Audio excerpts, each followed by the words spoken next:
Hi guys. Hi guys! Hi! We're home now. So we're going to unbox our pinamili. Okay, what we buy in Ano yung ating pinamili? RT Mart, and this is a sofa bed, but it made on a lot of beads, so it's very relaxing. While you are having your coffee, so you're gonna lie down on your sofa bed with beads, so super relaxing, guys. So excited! Yan.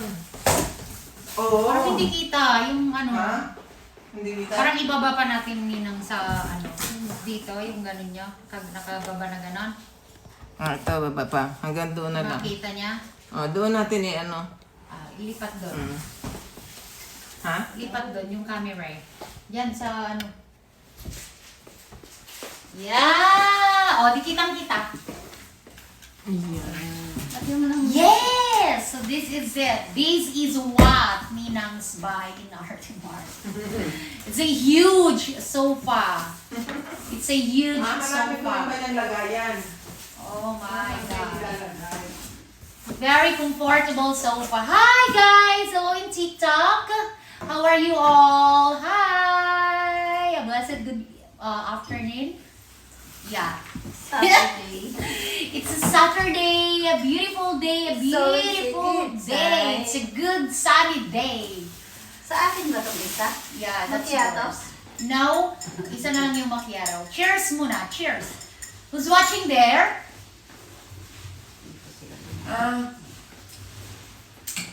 And hi there. Oh, ang ganda. So we're going to get it up now. Ate, yung ating yung ating biskotso.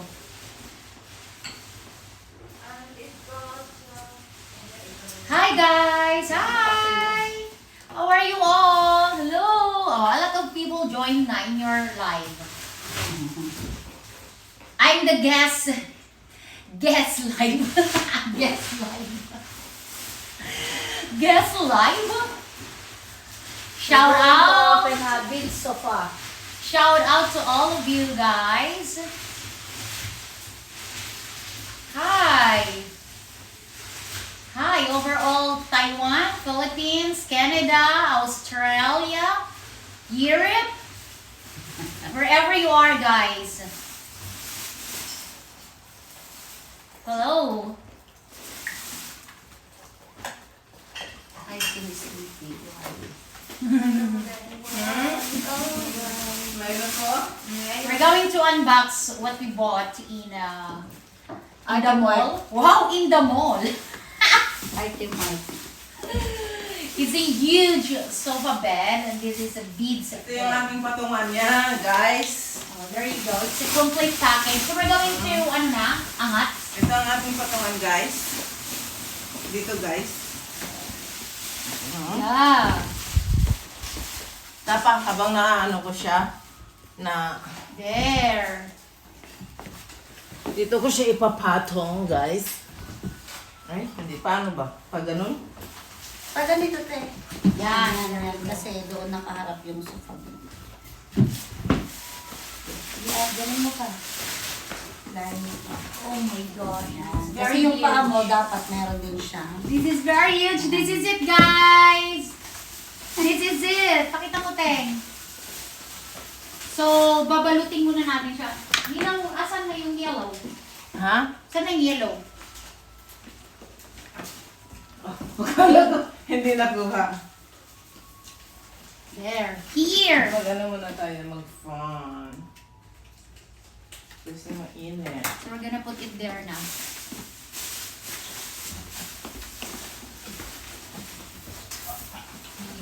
Yeah, hi guys. This is what we bought. Ay, it's against the light na doon. Bakit white? No, Ito yellow siya. we're going to put the yellow one. Ay, wow. How much is this? Ito, 5,000. 5,000. May kakulay ng damit ni Ninong, oh. Yes. So, hindi halatang Ay, gano'n lang siya. Wala siyang cover. Ito siya. hindi halatang paborito natin ang yellow. Mustard. Ito na po ang kanyang cover. 999 yung cover niya.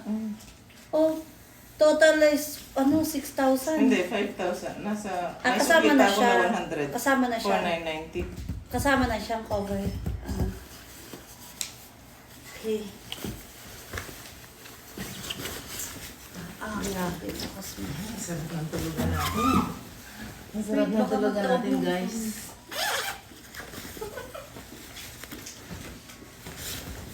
Parang hindi na natutulog si Zen, ah. Parang ayaw nang tumabi sa mami niya. There you go. Going to cover it up. Meron siyang Wait Ay, lang. ang ganda yung kulay. Ito ka. Ito edit ang sundan natin. Parang damit ng umitubod. Ano? Kulay. Hindi to. Maliit yung dapat dito. Okay. Ito nga. Yan nga yan. Ayan, bisi-bisihan sila, guys. Ayan.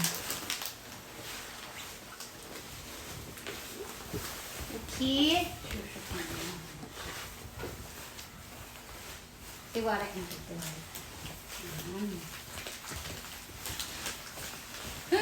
Ang sarap niya. Grabe. Okay. Super na. Diba? Tapos habang nakaupo ka dyan, nag-headset ka nung kay Ninong na, ay, ang sarap pakinggan. Super. Parang ayaw ko nang umuwi ng thesis. Parang ganun na nga. Actually, yes. Oh! Higa. Uli ano na. Super. It's a perfect Ah. color. Perfect color niya nang because it's drive the color of the house kaysa sa blue pag Ayaw ko na blue. Ang ganda. Lalapad na yun pag hihigaan. Upuan mo. Wala na. Ah. Hi! Hello! Hello there! How are you everyone? Upuan mo na siya. Puro Chinese ah. Oh my gosh! This is what Ninang bought. It's worth 5,000 NT. Ulat ko. With coffee and toasted bread. Then while you are having your inquiries like that, so having your phone, so it's really good to relax in here. Just going to sit. Yeah, like that. It's okay to be like that. Like this. Yung ano mo. Like this. Yung Then damit niya. so comfortable. And it's okay also like this. Oh my God. Diba? There's a lot of proportion. You gotta try like Lagyan mo that. dito tayo yung ano. Toasted. So Ninang, you make Dito upo. muna ako. Ay, tulog na ako. Yeah, like that. Ay, kahit pala matulog ng ganito. Kahit ganito siya. Ay, ang sarap. Mamaya, diyan kami school. Sarap. Super. Ano ba yan? Bakit? Tapos meron ka ditong lagayan ng coffee. Yeah. Yung bilog. While you are having your relaxation time, it's okay. Buksan na lang. Oh, Ninang, you try. Pwede siya. 6. Alis na tayo ng 6. Pwede siyang i-bend-bend ng kahit ano. Kasi bead siya. Asan na yung coffee mo, Ninang? Well, having our coffee. Hello. Sana si... Cheers! Cheers, guys! May 37 Di ba views. may Milo ka? may na. Cheers! Wait. Hello, Nana. Shout out. Okay, cheers! Coffee. Cheers, mother! Cheers! Yeah! Cheers. Good luck sa walang tulog mamaya. Mmm! Puro line. Sabi ko palang friend na Chinese. Oh. Nakikita talaga siya.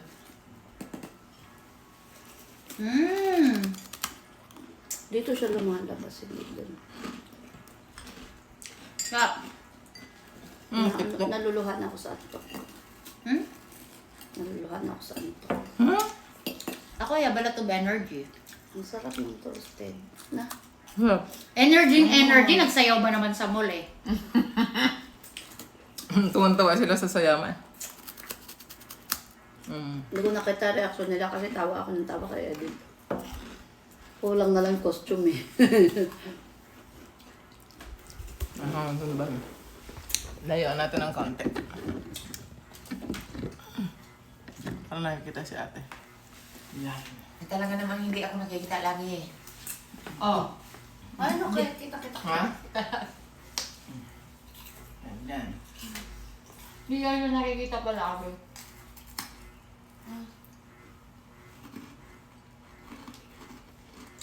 Okay, let's turn off the light kasi makalakad ko yung ating kapal.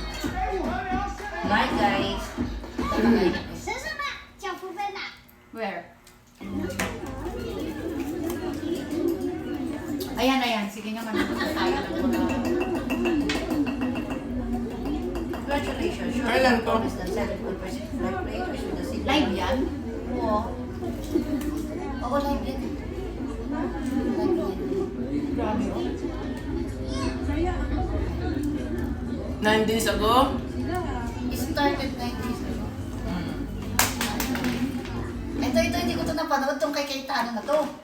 So, can I just interject one question kay General Torre? So, sir, when you read the Miranda rights, did you explain the nature and cause of the crime that he's being accused of? Nandyan Yes, yung sir. It is video. on record and caught on video, sir. Yeah, sorry about I don't know lang kasi about the record, so I'm not doubting you. Ang napanood ko lang kasi yung standard Miranda rights that you have. So, how did you read to him yung nature and cause? It's the warrant or you? Yes, sir. I read from the warrant, sir. From the warrant. Started from the warrant by the DOJ. So you read to him the warrant. Around what time po yun? More or less.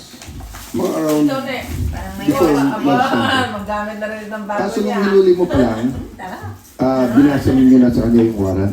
Kasi yung nakita namin video, sir, sa airport, the wife of former ES Miguel Dia was asking nga, di ba? And Ma'am Halilet was also asking. Pag nanay talaga, At sinabi nyo, pinatira na lang ang I don't know what you answered, but basically hindi nyo pa pinakita yung warrant noon, di ba? yung mga video na yun, sir, gabi na yun, sir. Tapos na lahat na yun, sir. Paulit-ulit na lang, inuulit-ulit. No, what I was saying is that ang nakita kong video, yung palabas pa lang sila, and you were informing him naman na meron warrant, di ba? Palabas sa tube, sir. Sa tube, oh. Nung palabas sa tube, sir, when the party of the former president is going out of the tube, doon sir sa mismong junction ng tube at sa yung moving junction sa ng tube, he was already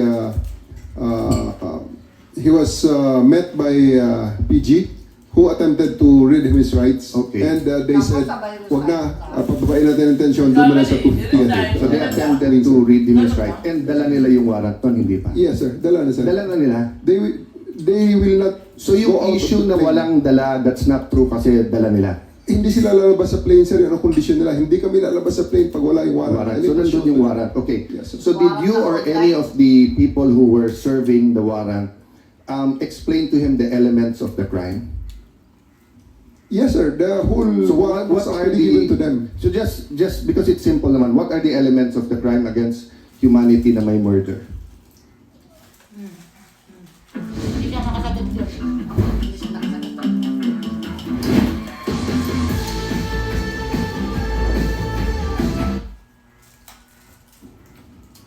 If you explain to him, then you can explain to me. Diba? So what's the elements? During the time, sir, it was not me who attempted the reading of the rights. It was the prosecutor general. Yes, sir. But sabi mo, you know the elements of the crime. I read to him in toto what was written Yes. on the warrant, sir. I read the warrant. Wala dun yung elements of the crime. We did not say that I know the elements, sir. I just Yes. read to him exactly So- the charges in accordance with what is written in the Yes, warrant. sir. I'm not arguing on the opinion and the legal kasi ito factual pa lang. But my point is, when you arrest a Filipino citizen for theft, for inciting to sedition, etc., meron po tayong legal Si maxim Padilla, that umiyak talaga yan. ignorance of the law is not an excuse thereof. So, we're, as Filipino citizens, dapat alam natin yung law, di ba? So, pag inarrest mo yung isang tao, ano yan, bagransya. Sandali lang, sir. Na-repeal na yung bagransya, hindi na bata, ano yan. But, I'm arresting you for what? For theft. You don't need to read the elements because alam na ng Pilipino yung nature and yung cause nung theft. But since this is a foreign court, and it's not even in the Rome Statute, yung elements. It was passed later on. So ang point ko, was the accused, in this case former president, aware of what he was being accused of? So I'll stop there, sir. Factual lang naman, and I take your answer that it was the warrant was there, it was read to him, and there are different. I won't go to them now. I'm just making the point that even if you serve the warrant, kung hindi niya alam at hindi alam ng lawyer Pero niya, ano na yan? how do you expect him to run to court for the legal to get legal remedy? So going back, Attorney Alexis, sir, so is Sana, hindi yan. the ability to seek legal remedy part of due process? Meaning, if you deny me, if you're accusing me of something, may warrant of arrest, and you don't allow me to go to Philippine courts, is that denying you due process? Yeah. Absolutely, Your Honor. Without casting any aspersion on the character or competence of the officials involved. Yeah, I'm asking a general question. I think the question SOJ that naman you is posed, listening and they will answer. So, going back to surrender. So, if my foreign court ngayon, I look, I have it somewhere here, pasensya na kayo magulo. Senator Trillanes was saying in May 2024 na 3 batches of warrants to.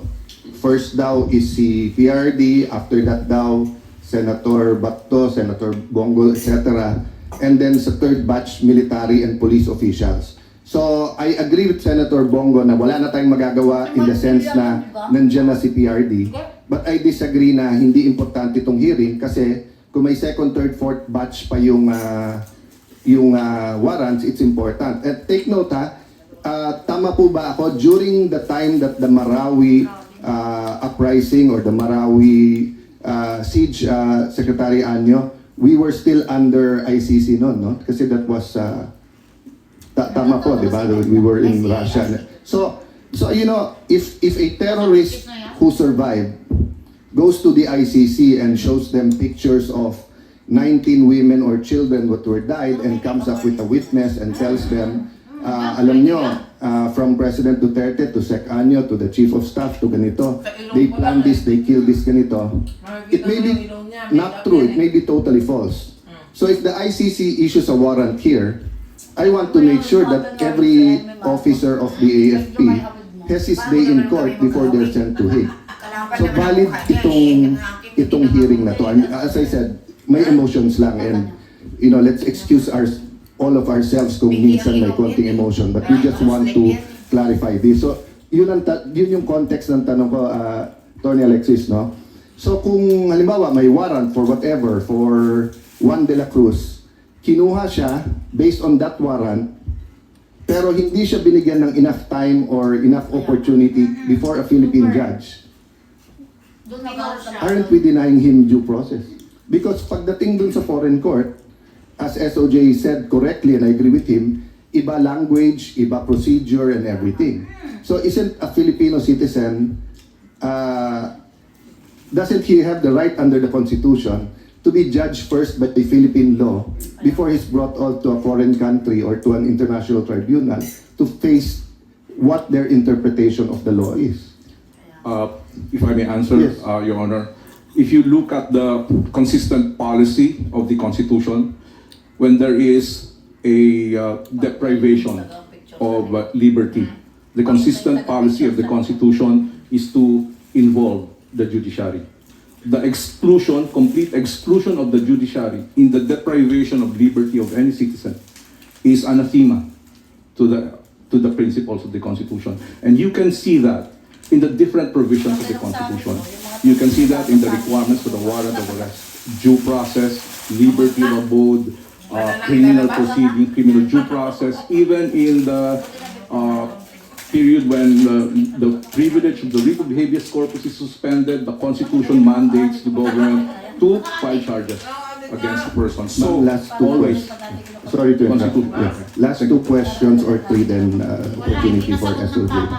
So, yung pong, nagugulat ako kasi even those who claim to be human rights activists, pinopost nila to sa Facebook. Again, hindi ko nila lahat. I admire many human rights activists, but even some na very well known, no? If I'm not mistaken, even former Senator De Lima, more or less may ganitong tema. Bakit? Si Duterte ba may alam na due process nung pinatay silang mga to? Diba? Bakit siya ngayon humihingi ng due process? So, my next question is due process only for the innocent? Only for the saints? Or even, first of all, President Duterte is presumed innocent. But assuming 5 times na convicted drug lord, rapist, torturer, etc., nahuli ng PNP, under our Constitution, dapat ba may due process pa rin siya? Yes, Your Honor, if you look at the text of the Constitution, there are no names that are excluded from its application. So even if a person, whether he's a private citizen or government, is accused of not giving due process, that's the beauty of the Constitution, di ba? That everyone should be given due process. Oh. So I just want to make that clear kasi nga, sabi ni Secretary De Lima, walang due process sa kanya. But if you go before that, nung iniimbestigahan pa lang niya si President Duterte when she was CHR and she was DOJ, wala naman siyang final na kaso. So sabi naman ni President Duterte, nung mayor pa lang siya, wala akong due process. Sinasabi na niya na guilty ako. So nung siya naman yung naging presidente, eto naman nakulong, ang sinasabi naman niyang walang due process si Duterte. So ang point ko lang, if we as Filipinos do not demand due process for everyone, DOJ and the government is not saying that they denied, but I'm just saying, no, mali yung argument sa Facebook na pag ikaw hindi mo binigyan ng due process yung kalaban, ikaw hindi ka na pwedeng kumuha ng due process. Iba po yun. Meron doctrine sa batas that those to come to court should come with clean hands. That's a different application. Anyone can come to court asking for due process, di ba? I wanted to clear that up lang, and I ask you that, Dr. Alexis, for 2 reasons. One, attorney, because you're a constitutional law professor. Number 2, if I ask SOJ, baka ispin nung iba and they tell na meron o wala si Duterte. I'm not talking about Duterte, I'm talking about every single Filipino deserves due process. Okay. My next question is, 4 p.m. sa probinsya naman, edit naman. will the Interpol, or I don't want you to make a judgment sa Interpol, no? If any foreign entity, no, comes to us and asks for an arrest, is it non-cooperation with them if we say may provisional arrest, we have him in custody, but a Philippine judge has to decide whether or not we can turn him over to you? If I may, Your Honor, international conventions actually respect compliance with the domestic laws. Even the Rome Statute, in the cooperation, the requirement is application of the laws of the country, of the custodial state. So it's up to the custodial state how to comply. There is no issue that we should comply with all these international obligations. That's not the dispute. The dispute is how to comply, and the manner of compliance is governed primarily, of course, by the Constitution, the highest law of the land. And that's precisely why the diffusion notice stated provisional arrest or extradition, because so this is the parallelism of what I want to make. If the ICC knows na pwedeng provisional arrest or pwedeng extradition, they give it sa Interpol, hindi naman magagalit ang Interpol kung nagbigay silang red notice at ang sagot mo sa Interpol, we have him under custody, but we cannot release him to you unless a Philippine court so orders, or unless we give him enough time to seek legal remedy. Because of course, if the person doesn't seek legal remedy, para na rin yung sinurrender.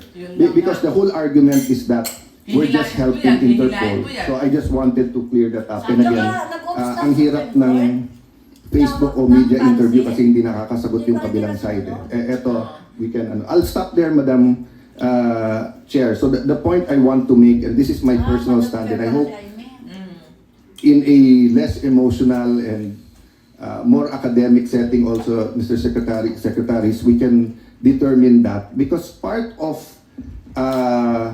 life, liberty, and ano ba yung ginamit natin? Iba kasi yung sa US di ba? Sila may pursuit of happiness. Tayo, life, liberty, and property is the peace of mind. Di ba? The peace of mind na dito at least sa bansa ko, siyempre hindi mo kontrolado kriminal. Diyan pumapasok, Sir Marbil, yung peace and order, assurance, etc. But at least alam ko, hindi ako pwedeng biglang arestuhin dito tapos i-try wherever. Di ba?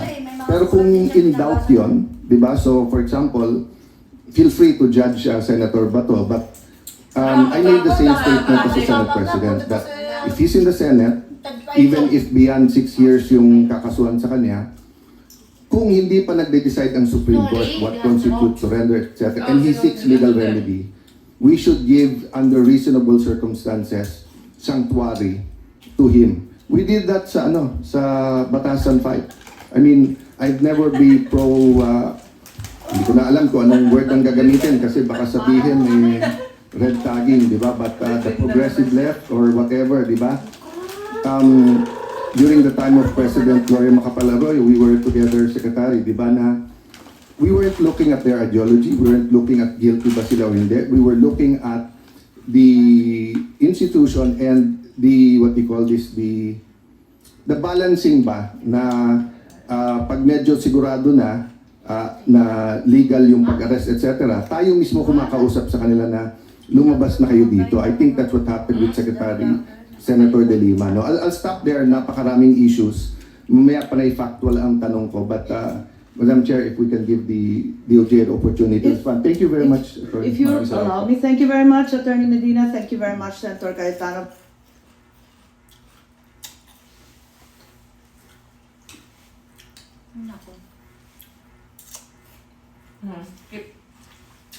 Skip.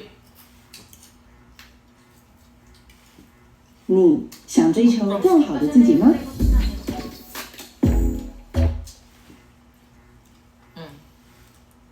Kasama si Amy Marcos? Saan? Secretary Anyo, Secretary Gibot Chodoro, at ang pinangalan, ang Chief PNP, General Marbil. Parang apat yung pinangalanan sa isang interview ng ating Secretary ng DIA. Can I answer that? Yes, please, you're recognized. The question was, who planned this? I did not state when we planned it. The meeting was of executive privilege. It was a conversation between the President and the ones I mentioned. Ayun, saan ang bayag niyo? So what exactly did you say? Ano sinabi po ninyo? They asked me. Pagkaintindi namin, itong apat na pinangalanan, ang siyang nagplano. Ma'am, we're already invoking executive privilege in this matter. Yes. So we're invoking executive privilege in this Yes, matter. it's fine, but it's in the interview, and it's Yes, ma'am. It goes as far as the interview, ma'am. Yes, ma'am. Yes, I'd like to understand. I think your brother was trying I to did not explain state in any what way. he said in the interview, and I'm They happy to asked me hear if it. I planned it. I said it was not me. There were other people in the room, but we did not discuss any plans of any arrest. Saan nanggaling yung mga pangalan na ito? Ma'am, that again is executive privilege. Ma'am, let me explain, ma'am. Let me explain first, ma'am. interview po eh. Yes, yes, Ang ma'am. liwanag Let eh. me explain first, ma'am. Interview sa We kanya, were discussing rumors of an impending arrival Parang based hindi on yung ganun ang dating sa amin eh. Ang That is- pagkaintindi that is namin, the apat whole na truth, nagplano. that is what we were discussing rumors. Go ahead, ma'am. Patugtog na lang natin para maintindihan na. So you deny that you're part and parcel of the planning and that the other persons you named, hindi rin sila kasali dun sa pagpaplano. Again, ma'am, Inamin we naman were niya. discussing Inamin the naman statement niya. of the former president while he was in Hong Kong, that he said that there was he said, in his words, ang rinig ko ay may warrant of arrest na ako. So that was the only basis of the conversation, ma'am. So ito yung group effort ninyo. Yes, ma'am. Pinagtulong-tulungan ninyo yung isang bahagyang chismis. It was, ma'am, all of that is, again, the statement of the former president, not ours. Okay, so walang kinalaman to. Pero para lamang sa kaprasong chismis, magtitipon-tipon pa yung mga sekretary ng kabinete. Nakakatuwa naman. Tama. Call it what you may, ma'am. Walang magawa. Opo, Grabe na. Ito, isa pa rin to. ICC jurisdiction Parang sabong. at hindi pa nag